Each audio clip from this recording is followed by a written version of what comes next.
Hi, I'm Harriet Frew, eating disorder therapist, teacher and podcaster, and you're about to start healing from your eating disorder and transforming your life and your relationship with food and body. I've worked in NHS and private practice supporting clients for 20 years, and I believe that recovery is possible for you. This podcast dives into expert interviews, evidence-based psychological approaches, and anecdotal tips from the therapy room from my years of experience. If you're wanting to heal your relationship with food, feel confident in your body, develop self-love and self-acceptance, and create a life of freedom and meaning, then this podcast is for you. Thank you for being here. Today I have a guest on the show, and I am talking to Dr. Marianne Miller, all the way from San Diego, and who has been a guest on the podcast several times before, but mainly before talking about binge eating. Today she's going to be talking about ARFID, Avoidant Restrictive Food Intake Disorder, but I'll say more about that in a moment. So Marianne has been in the mental health field for 27 years and has specialised in eating disorders for the last 12 years. She was a full-time academic for 12 years and had a part-time eating disorder practice for much of that time until she left the university and went into private practice full-time in 2018. So Dr. Marianne loves working with eating disorders as a therapist and a coach. She takes a non-diet, feminist approach that helps people of all genders live empowered, authentic lives. And she embraces the health at every size model and is LGBTQIAA+ affirming. Dr. Marianne recently launched her Binge Eating Recovery program, and she's also recently launched an ARFID program too, which she's going to talk a bit more about in the episode. So Marianne's programs help high-achieving professionals regain their mental and emotional energy by shifting their relationship with food to be fully present in life. So in the episode today, Marianne talks all about ARFID, Avoidant Restrictive Food Intake Disorder. So I don't think I've ever had an episode on this before, but correct me if I'm wrong. Marianne explains what it is, who it impacts, who is vulnerable to developing ARFID, how to help someone heal and manage ARFID, and also she tells us about her brand new course for professionals, sufferers and anyone supporting someone with ARFID. Marianne is absolutely passionate about this area of work, and you're going to learn so much from her. Let's get to the conversation. Hi, Marianne. Welcome back to the Eating Disorder Therapist podcast. I'm so thrilled to be back. So you were just back from holiday weekend, aren't you? I mean, I know we were talking a little bit before we came on air, but have you had a nice rest? Yes, I have. Yes, just coming off Labor Day weekend, which is we get a Monday off, and it marks the official end of summer. So now we're getting into fall, although where I live in San Diego, California, it's still quite hot. So it doesn't feel like fall yet. Oh, and how do you feel about kind of going into fall or autumn for the English listeners? Oh, autumn. Yes. I love autumn. It's such a great time of year. And, because we have Halloween, and that is such a huge holiday. People decorate their houses for Halloween.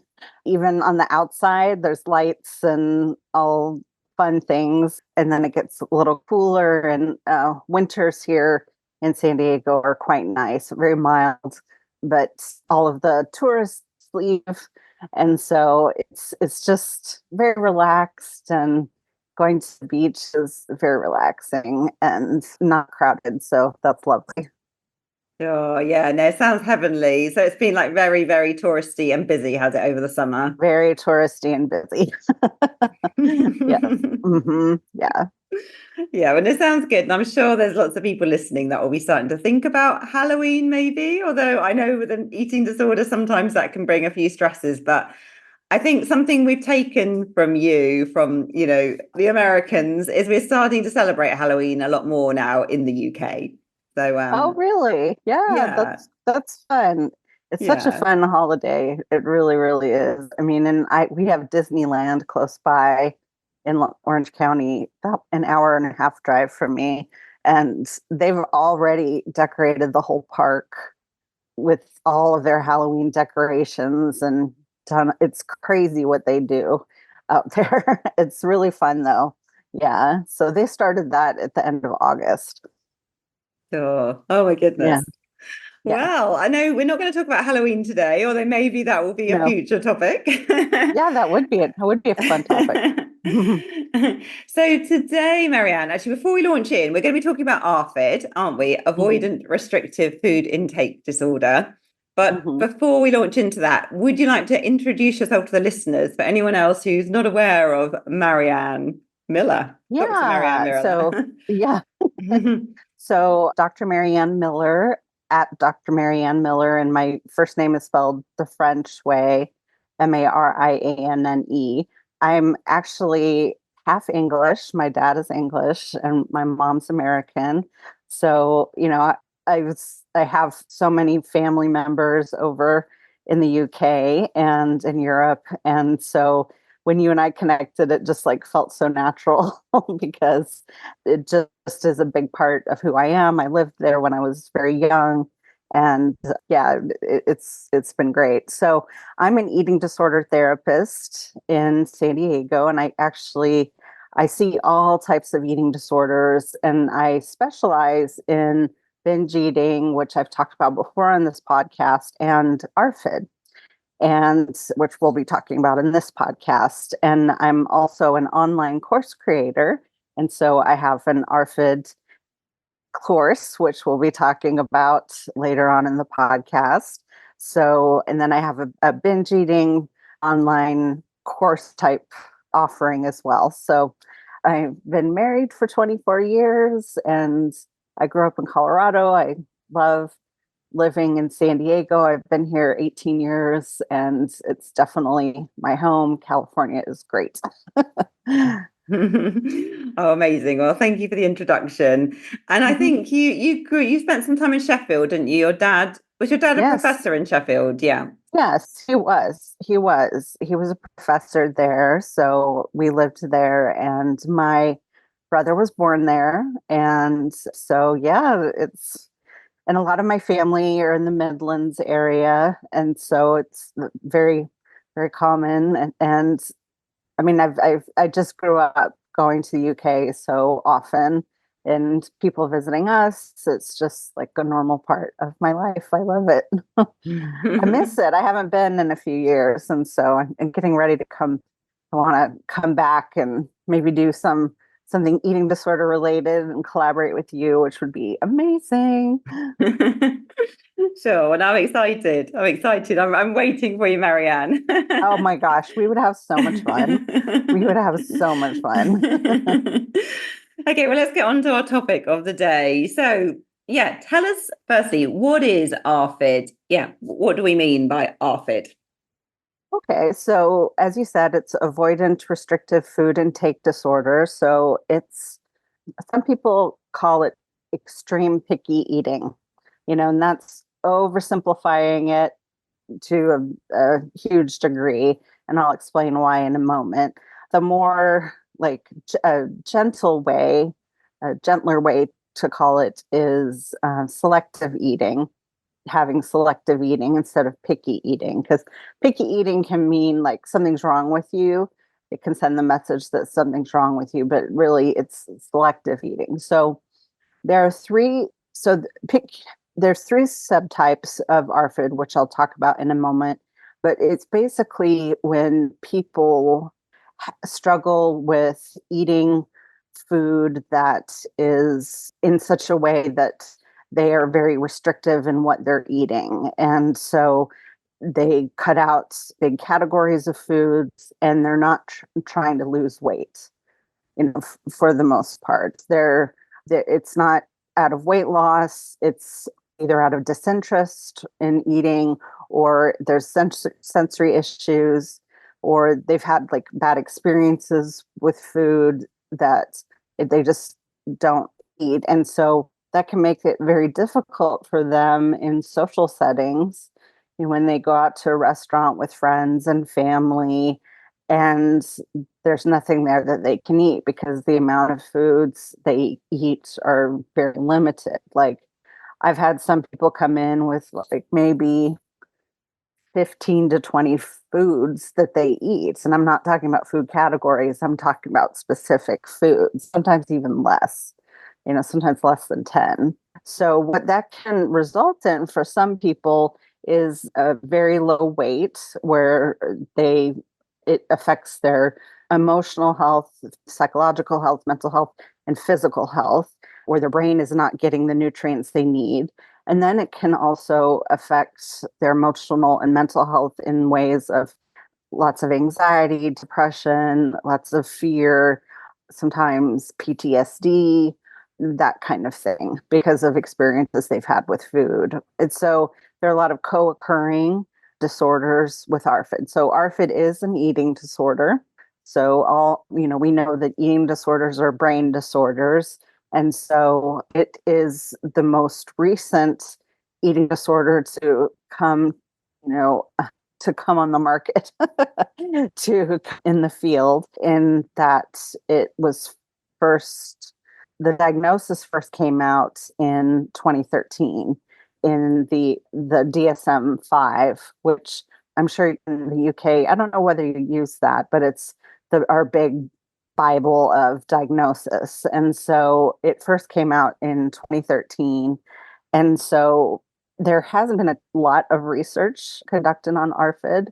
There's been some, and it increases every year, but most people haven't heard about it. It's a very little known condition, and it can be really scary when you can't eat and when it affects your ability to just function and be able, I work with teens and adults, and just the lack of ability to, hang out at a friend's house when everyone else is eating pizza, and it's like that's not on your list of safe foods to eat. So there are 3 subtypes of ARFID, and so the subtypes are, number 1, the just absolute lack of interest in food and lack of motivation to eat. So, some of my clients with ARFID, I ask them, if you could take a pill with all your nutrition, and just that be what you ate, or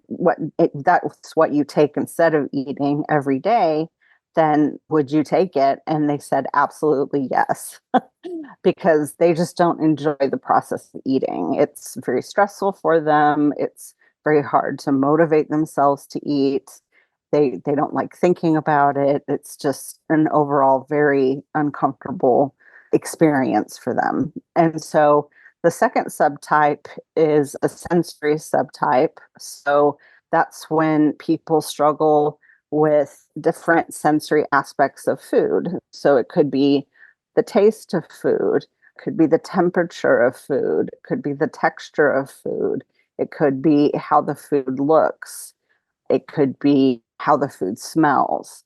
And so usually I assess like what elements of food really bother them. And so those 5 sensory elements, it's really important for me to outline, so we can be aware of things that might be activating for them, like activating their anxiety. And so, like for some people, it might be how it looks, and for some people, it might be how it tastes, or a combination of many things. Or texture is a big one. Food smells is a big one too. So it just really depends on the person. And the third category or subtype is when there's an adverse reaction to food, when people have had a vomiting experience or a choking experience with food. One of my very, very first clients of ARFID came to me. It was just a couple of years after the diagnosis came out, and I had just gone to a training with it. And it was someone who was a teenager and had had a very difficult vomit experience with, I'm just going to make up something, like say like Chinese food. Say they vomited up Chinese food. And so at first they wanted to stay away from, Chinese food from a particular restaurant. And then it expanded to all Chinese food. Then it expanded to all Asian food. then it expanded to not just Asian food, but Asian food and Italian food, because of the noodles. And then it kept expanding to where the teen had dropped a significant amount of weight and just was living in a big place of fear to be able to eat because they were so afraid of vomiting. Choking's also a big one when people have a choking experience with food and they're just afraid to eat and swallow. And so it's really it's very, very hard. Like, some people might say, oh, well, I wish I had a problem with eating, and really it is so hard to have a problem with eating because you eat, at least 3 times a day, if not, more frequently, and you have to think about it to some degree. And so it's very hard to have to move forward and accept that there is this part of you that really struggles with eating and that has to sometimes always be on top of it, even when you may not be feeling hungry and stuff. Like, I have a client I've been working with for a while, and something happened, and she had a setback, and then she dropped some weight, and she said, like, I wish I that hadn't happened. And it's a reminder that I always have to stay on top of this, even though, like, I'm recovered. So unlike like anorexia, bulimia, binge eating disorder, ARFID is typically something that people are going to struggle with to some degree their whole lives. It's just being able to learn how to manage it. And the people's ability to grow and add variety to what they eat increases significantly. And with the right treatment, therapists, and ARFID specific therapists, and ARFID specific eating disorder. And I think that there is a lot of hope for people with ARFID, and that they can get better and they can improve their lives. Most importantly, they can improve their ability to socialize. They can get to a point where they can go to any restaurant and find at least one thing, maybe 1 or 2 things that they can eat instead of nothing. It's just that their relationship with food is not going to, like, get to the point where they can eat everything and anything at any of the time. They have to learn how to manage it, and they can, and it can get a lot better. They can weight restore everything. It just takes time. It's definitely a marathon, not a sprint. Time for a short advertisement break. Are you a counsellor, dietitian, therapist, nutritionist, personal trainer, or other mental health professional? Are you seeing increasing numbers of your clients struggling with eating disorders and disordered eating? And are you keen to learn skills and strategies and build confidence in working with your clients who struggle with these issues? We know that increasing numbers of people are struggling with eating disorders, and we know that 85% of people with eating disorders are not underweight, and this means that many eating disorder symptoms are hidden. The Good Childhood Report in 2021 highlights appearance as a leading cause of unhappiness among young people and indicates that appearance concerns are increasing year upon year. So join my Eating Disorders Training Day on Zoom, face-to-face, or self-paced online. It will give you a really good understanding about the different types of eating disorders, including anorexia, bulimia, binge eating disorder, and OSFED, with an introduction to ARFID and neurodiversity and eating disorders. You'll explore typical causes of eating disorders and understand how to create a psychological formulation for your client, and this will be brought to you by relating to client examples. I will take you through then my specific knowledge, skills, and techniques, which can be used when supporting clients with eating disorders. You will get a full comprehensive training manual and access to the recording of the training afterwards and a full online version of the course. If you want to sign up, please go to the eatingdisordertherapist.co.uk, and you might also be interested in my body image training for professionals too. Oh, yeah, thank you for giving us that overview. And what causes ARFID? Like, so I guess, when you've just been talking through the 3 different types there, it makes a lot of sense. If someone's had a bad choking or vomiting experience, you can really see how a specific trigger like that could then set someone off. And then I'm thinking perhaps with sensory things, I guess if someone's neurodivergent as well, there could be like, they could also be more sensitive there with, so I guess it's quite complex, isn't it? Very. But also would things like kind of childhood experiences, bereavements, bullying, all of that, could that impact as well the development of ARFID, or is it hard to kind of, unpick it really? That's a good question. It's very complex, as you said. It's one reason I like treating it, because it's complex, and no two cases are the same.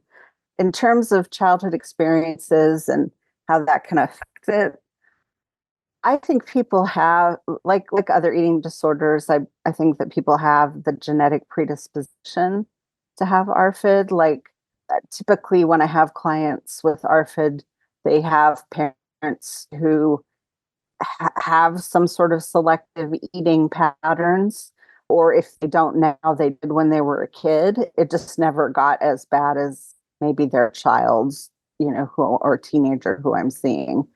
And so I do think it runs in families. Being neurodivergent is a big thing. I mean, there's research for people with ADHD. I think you're 4 times likely to have an eating disorder in general. And you're also more likely to have ARFID. Same with people who are on the autism spectrum are more likely to have ARFID, and then people with sensory processing sensitivity, which is what I have, you're also likely to have, or you may be likely to have ARFID. I didn't develop ARFID. I developed some different, flavors of eating disorders, but like sensory processing sensitivity is like if we were all bugs and neurotypical people had 2 to 4 antennae to get information from the environment, and we had people who with sensory processing sensitivity have like 100 antennae. And so you really have to learn how to regulate the sensory input. And so of course that's going to affect how you eat and how you experience food in some sort of way. And people with sensory issues, it can be like sensory issues like a tag on their clothes, or a certain type of fabric that they wear, or the type of bedding or blankets that they put on their clothes, those kind of sensory things. But to circle back to your question about childhood experiences, at the basis of a lot of ARFID is anxiety. There's a huge anxiety component, anxiety and fear. So the center of the brain that has to do with anxiety and fear is, for people with ARFID, is that area is very active. So I have not seen any research on this, but I would say one could say that people who have had traumatic experiences in childhood, that would contribute to a more active anxiety and fear center of the brain, because they have, they're very hypervigilant and that kind of thing. So that might contribute to it. What I do know is when my clients are more stressed out, when they're activated, when things are not going great in their lives, especially, with my neurodivergent clients, if things are changing in their lives, if they're going through big changes, moves, changes of jobs, changes in relationships, that can be a thing that activates their ARFID symptoms. And then another thing is if people have challenges in their social settings that are challenging for them, maybe because in part that they're neurodivergent, that can also activate some ARFID symptoms or traits. And sometimes you can't predict it. Sometimes like the ARFID gets worse and there's no reason, and it just, and it's so frustrating for my clients. So there's a lot we don't know. I think there's a lot that's coming out. There's a lot of research that's come out in the last the 2023, 24. And I think it will continue to come out as things progress. It's really complex. So you do have to look at the whole picture. You do have to look at childhood. You have to look at what's going on presently in their life. You have to look on what's going on for them developmentally, in terms of like, are they a teenager? Are they like an emerging adult? Are they, are they in like, do they have kids? Like, are they dating, all those kind of things? Are they, is it more later in life? Are they trying to have children? Just a lot of those like developmental mental stressors also need to be addressed and talked about, because that also could be contributing to some flare-ups, as one might say. Sure. And can people develop ARFID at any age, or is there a more kind of typical age where someone might develop it? That's a great question. I would say people can develop it. I think that there's always precursors. There's always precursors. Typically, I ask them, were you a picky eater when you were a kid? Or were you a selective eater when you were a kid? And a lot of children are selective eaters when they're children, when they're like toddlers. A lot of times they were. In a couple of cases, they weren't. And it just happened over time. And so I always think that there's a predisposition there. And then sometimes environmental factors can flip that biological switch and cause them to develop it. I have had people who have developed it a little later in life, like in their 20s or 30s. I haven't seen anything later than that. And in terms of my experience, and I've been working with ARFID for about 9 years, but most of the time you see it in developing in kids and teens, and then it can worsen over time. Sometimes it can get a little better, but as an adult, you have like more experiences. You might have business trips, business lunches. Do you have to navigate? And so that's another reason why people come to see me, is to get help with that. So I guess with the more kind of well-known eating disorders, motivation for change is often, people can feel in two minds about change because of concerns about weight and shape, etc. So what do you find with your ARFID clients? Are they quite ambivalent about change, or are people generally more motivated to change? I would say they're in general more motivated than people with a typical anorexia, bulimia, that kind of thing, because a lot of them are miserable. They just are miserable, and they're really tired of living in a world where they can't eat very much, in a world that's really centered around food. And we haven't even touched on like cultural, racial, ethnic kind of rituals around food, and ways people see food in that way, and how that can, come into play, and because my clients can't participate in that really. So it's really, really challenging. And so I think that having a strong motivation they come initially with motivation, and then it's easy for them to get frustrated because it's hard. It's work, and I do have some clients that dive in and they're ready to do the work. Well, they're like, whatever it takes. And then some clients get very fearful, which makes sense, because that fear anxiety area of the brain is overactive. And so it's easy for them to feel very stuck in the fear.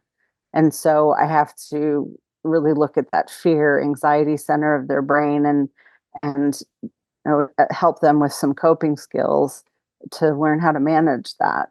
And because they can get to a point where they have kind of PTSD type symptoms, where they get frozen, fight, flight, fear, or they might they just avoid food completely. And then that gets them into trouble in terms of gets them into where they have this very low weight. And it's not because they're trying to lose weight. Like most of them really want to gain weight. They're like, no, I need more weight on me. And this is really frustrating. So I think it's important for us as a society, and especially eating disorder therapists out there and dietitians who are listening to this podcast, to realize that people in all sizes and shapes of bodies can have ARFID. And they, just because they're a thin body and have thin privilege doesn't mean they like it.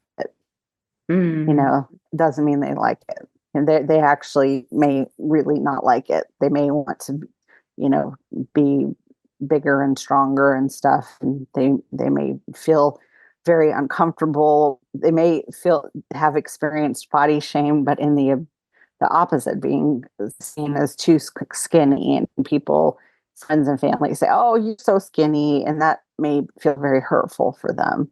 So it's a kind of like an Alice in the Wonderland experience, where if you're an eating disorder therapist that treats anorexia, bulimia, binge eating disorder, like the big three, and it's kind of like you fall down the rabbit hole and things look very different, and you go and things are topsy-turvy and opposites and in many ways, which I find very fascinating. And my heart really goes out to people who struggle, with selective eating, and or they have children who do, and they just don't know how to handle it. Like, parents are at their wits' end. It's very difficult. So say a bit more, Marianne, about how you would support someone with ARFID. And it sounds like it is quite an individual process. And I guess it depends which type they're presenting with. Yeah. And you've already talked a bit about the anxiety management piece as being quite central, because of many of these clients are really in that kind of fear response. But so how would you kind of go about it? Big question. Yeah, I love it. So when I first see people with ARFID, I strongly recommend that they get a ARFID dietitian on the team, so that I can talk to the client about the emotional, psychological, effects of ARFID, and I can teach them coping skills and life management skills, and do so in a way, if people are neurodivergent, do so in a way that's very neurodivergent friendly. I'll talk more about that in a little bit. And then the ARFID dietitian can work on, slowly improving the nutrition, and doing so in a way that's not so like hard on the system, so that it's not a quick change, it's a gradual change, because in some cases you do have to avoid refeeding syndrome when you're trying to weight restore people with ARFID. And then with the goal of, after you get them weight restored, that you work on improving the variety of them eating. And if people come in and they're already weight restored, or there's no concern or worry about their weight, then we're really looking at slowly exposing them to different foods and using an exposure therapy type of perspective. And they typically do that with the dietitian, sit with dietitians and do food exposures to slowly start integrating foods into their day-to-day eating plan. Now, from my perspective, I do a lot of assessing when it comes to the when it comes to what type of neurospiciness they might have. I think it's really important for me to determine whether they might have ADHD if they don't know, and whether they might be on the autism spectrum, or whether they have sensory processing sensitivity, because that gives us a lot of information in terms of how I would need to treat someone. Because if I'm working with someone who's neurotypical, and I use cognitive behavioral therapy, dialectical behavior therapy, I'm doing so in a way that's very straightforward. It's kind of by the book.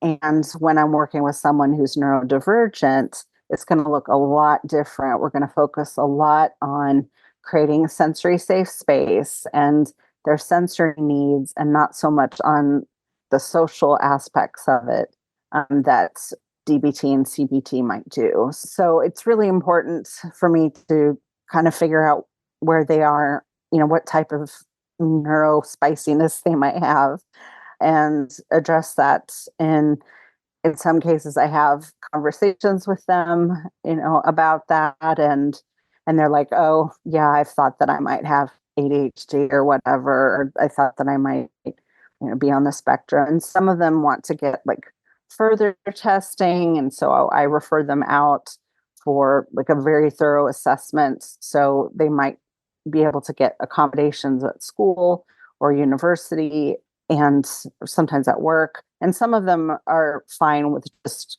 knowing that about themselves and reading more about it and talking more about it. And then we can really target, okay, what kind of things about your typical flavors of neurospiciness are we going to attend to, and how does that affect the way that you eat?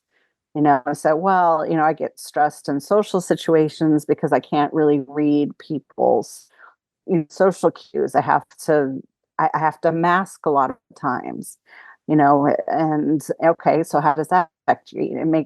It completely takes away my appetite. It's very difficult for you to mask. So how can we get you to a place where you can unmask and you're able to, unmask to a certain degree and you're able to eat?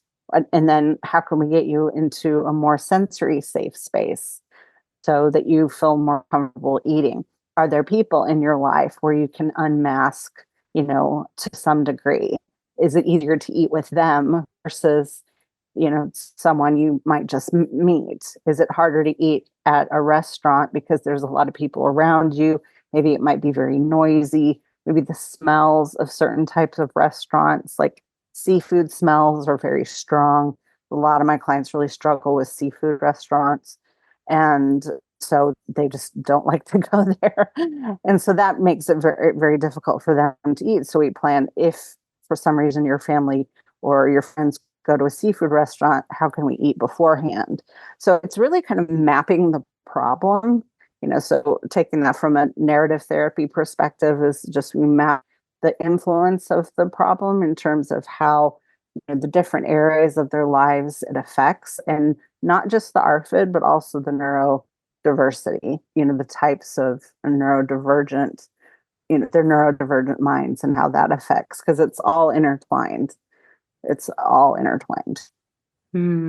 Well, thank you for giving us a bit of an overview. I mean, it sounds like fascinating, actually, but also quite complex. It's quite a skilled job, I think, isn't it, to really untangle the big knot, actually, of all the complexities. Yeah, I like the word knot. It is a knot. So tell us about your ARFID course that you have recently launched.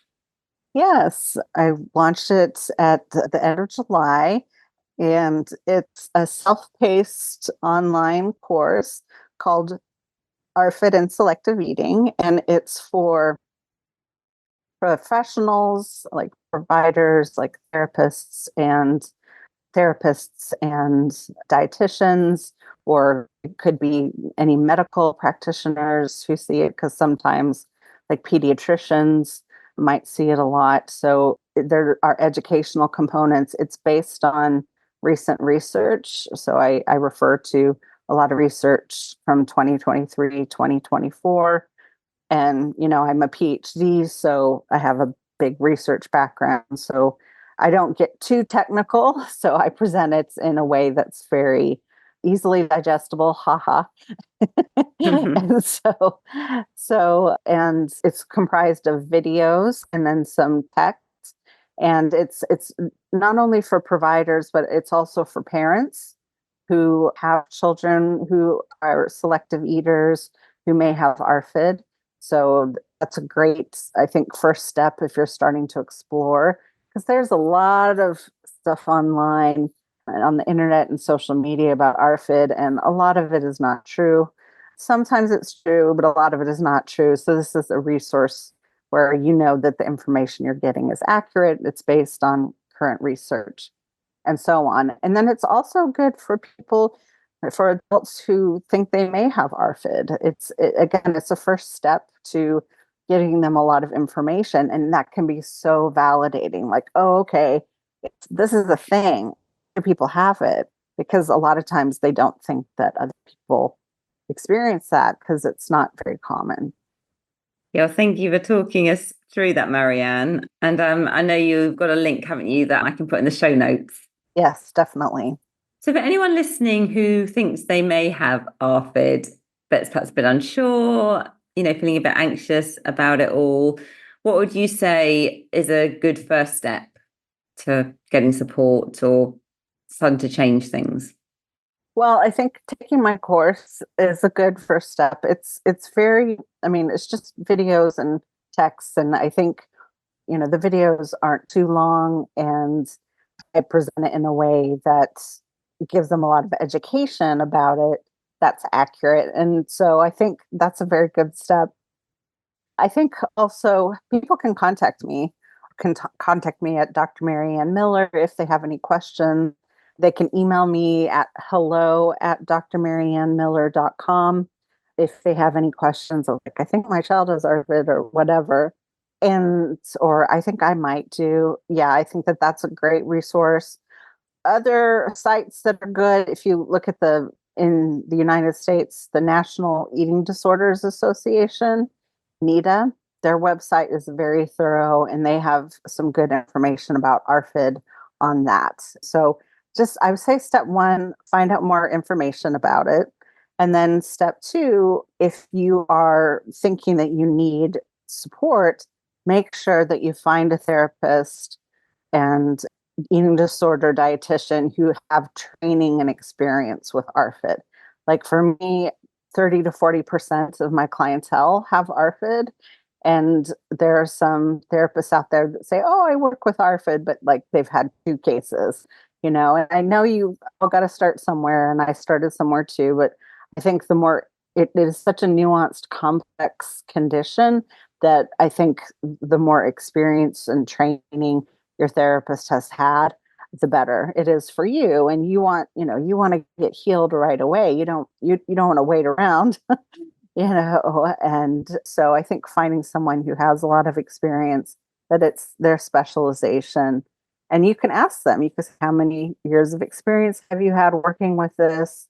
What percentage of your clientele is ARFID cases? And one thing I have noticed in the UK, because I've done some online browsing, and I think there's the focus in the UK tends to be more on children and not on adults. And so I think the adults can kind of get lost in the mix. And so again, if you're an adult in the UK, reach out to me. I can get you hooked up with some sort of support. And I think that I'd be happy to help. I really have a passion for helping people with ARFID. And so I'd be happy to respond to any questions you might have. Just email me. Okay, well, thank you so much for that, Marianne. And I shall make sure, all your details are in the show notes. And, and I'm sure there will be people reaching out, because I think ARFID is just not talked about enough. No, right. Under-resourced. So Yeah, I'm sure you will be getting some people getting in touch with you. Yes, I'm happy. My door is open. Okay, well, thank you, and Marianne, so much for coming back on the podcast again. Always a real pleasure to have you. Always. This is fabulous. Thank you so much. So I hope you enjoyed this conversation just as much as I did. Do go and check out all of Dr. Marianne's info, including the link to her ARFID course in the show notes. If you're not following me already on Instagram, do seek me out, the Eating Disorder Therapist _. And for further support with your relationship with food, do go to the eatingdisordertherapist.co.uk. If you enjoy this podcast, I would be so grateful if you'd follow, rate and review, as it helps it reach so many more listeners. Thank you so much for listening today, and I look forward to sharing another podcast episode with you very soon.